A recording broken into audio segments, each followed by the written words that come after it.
大家好，我今天要讲的是欧萨与打鼾，然后我是资工硕一的关正凯，然后这是我今天报告的大纲，然后首先会讲背景，就是介绍一下，就是稍微讲一下欧萨，然后再就是要讲打鼾它的形成原因，还有一些特征，然后再是它的分析方式以及那个参考文献。然后首先讲背景的部分就是睡眠占我们大概生活1/3的时间，所以睡眠品质非常重要。然后以睡眠疾病中，那个 OSA 是一个最主要的一种疾病，所以就是探讨它。然后再来就是要说一下这个睡眠呼吸中止，然后以及那个阻塞性睡眠呼吸中止症，也就是 OSA， 然后它的一些得到的特征。首先介绍睡眠呼吸中止症，它是在1836年由狄更斯首先提出来的，然后近30年来才被认为是一个常见的疾病。然后根据调查，有打鼾的人中，其中的1/4就会有并发的呼吸中止症。然后在美国约有9%的中年男性以及4%的中年女性会患有这个呼吸中止症。而在日本的话，也有1%的人口也有呼吸中止症。而在这个疾病最容易发生的是在40到50岁的中年男性。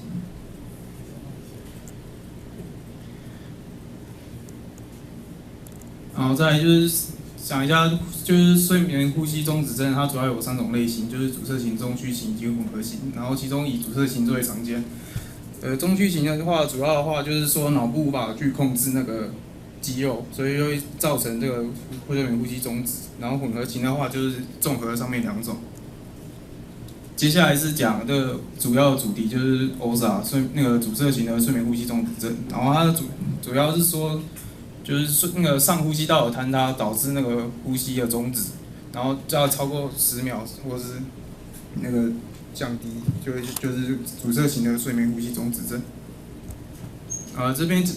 主要讲的是坍塌的部位，就是它的软腭以及悬雍垂的后方，也就是你舌头的后方那个位置，坍塌去造成那个呼吸道它的压力就是它的气流的阻力变大，然后造成呼吸中止。然后这就是这个图，就是在讲你的软腭以及那个悬雍垂的那个去压迫到那个呼吸道。然后这个症状的话是一般日本人是自己不会去发现的，所以要由家人去发现，比较容易去发现它。那罹患的特征的话，主要有3种，一种是从打鼾去发现，就是如果你是太劳累，或是喝酒，或是服用镇定剂或是安眠药导致打鼾的话，这是正常的现象。可是如果你打鼾有发现不正常的打鼾的话，就是指说，因为你一般是平躺着比较容易打鼾，但是 OSA 的病人的话，他不论是什么睡姿，他都会有打鼾，而且隔一段时间就会有一个特别大的那个打鼾的声音，就是因为发生的那个呼吸中止。然后第2点的话，就有那个过度的白天嗜睡感。那它主要发生原因是因为你有睡眠呼吸中止症，所以睡眠不足，会造成白天会想睡觉。然后有这个症状的30%到60%都是因为睡眠呼吸中止产生的。至于其他症状的话，就是指什么胃食道逆流啊、夜间频尿之类的。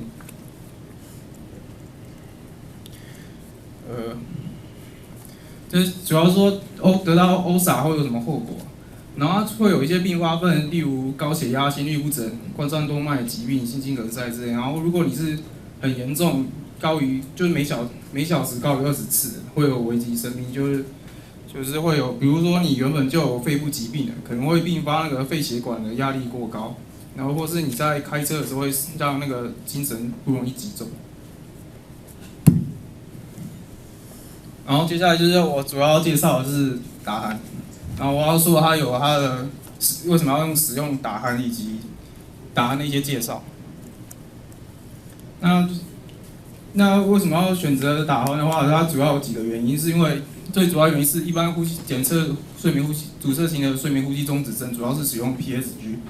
那么 PSG 的话，它主要有一些特征，像就没有检查一些数据，像是睡眠呼吸暂停的次数、形态缺氧指数次数、心电图变化、口腔比气流量，然后还有以及检测你的血含氧量、二氧化碳等各种数据。然后这些数据如果你想要做的话，它是需要非常漫长的等待，然后过程也非常的冗长，而且花费很高。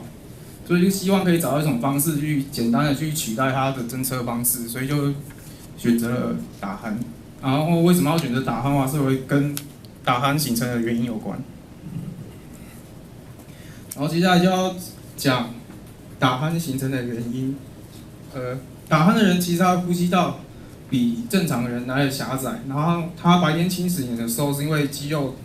是属于收缩的状态，所以保持气流量的通畅不会堵塞。但是到睡觉的时候，身体的机能会不同的调节，它会使得神经与兴奋下降，肌肉松弛，就会让气管变得比较狭窄。然后这个比较狭窄之后，它的阻力就会变高，然后会造成平常4到7倍的力量来呼吸，所以就会引发这个呼吸中止。然后就是打鼾的部分的话，主要就是这个你看到这个软腭、悬雍垂，就是你的上呼吸道的部分的坍塌。然后接下来就是讲打鼾的一些直接造成它有声音的原因。第一个发生的或是鼻部的原因，比如像是鼻中隔偏曲或是鼻息肉、鼻甲肥大这些症状所以就是有鼻子的原因。那阴那边的话，就是因为扁桃腺以及一个腺体也变得肥大，然后再来是先天上的畸形以及这个机能性的原因。间接的原因的话，主要列出有10种。第一种的话就是肥胖，因为你肥胖的话，你的咽喉四壁的脂肪比较多，而且所以造成你的气道比较狭窄。然后再来就是性别，男性会比女性还要高的几率。然后是内分泌肢端肥大的话，它这边指的是舌体的肥大。然后再来是饮酒、吸烟、年龄、遗传还有年龄。然后再来是鼻塞或是患有全身性疾病都会造成这个打呼。接下来就是讲到，因为打呼的声音必须数据化，它才能达到各种目的，像是声音的重播、信号的图形绘制、声音强度的评估、时域还有频谱分析，还有事件的识别还有区分，比如说怎么去区分打呼还是呼吸，所以就有四种基本的方式去衡量。第一种方式的话，就是权重声音的强度。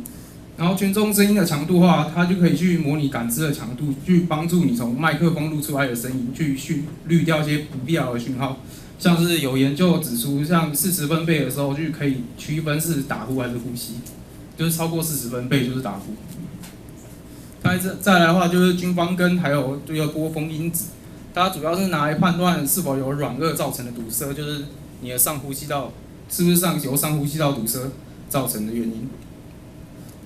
然后第3种是等效的噪音水平，它主要是找出录音中噪音的峰值，就是去滤掉它。再是频谱以及频谱图，然后这个就是为了让它转成就是那个横轴为分配，然后纵轴为频率的一个图。接下来是比较进阶分析的部分，就是要比如说。你要判辨它有没有 OSA， 或是把打呼的讯号分离出来。然后这边列出了5种方式。然后第一种方式的话是线性预估，它是预算信号的 PSD 或是频谱弱的区分打呼或是呼吸暂停的打呼。然后第2种是快速复利叶的话，它是可以将麦克风录下的声音直接转成频率域，然后它可以去看有病跟没有病的区别。小波分析的话，它的主要有一个好处是在有瑞丰的连续讯号中，它可以用多重分析以及整合的能力，然后它被应用来判断那个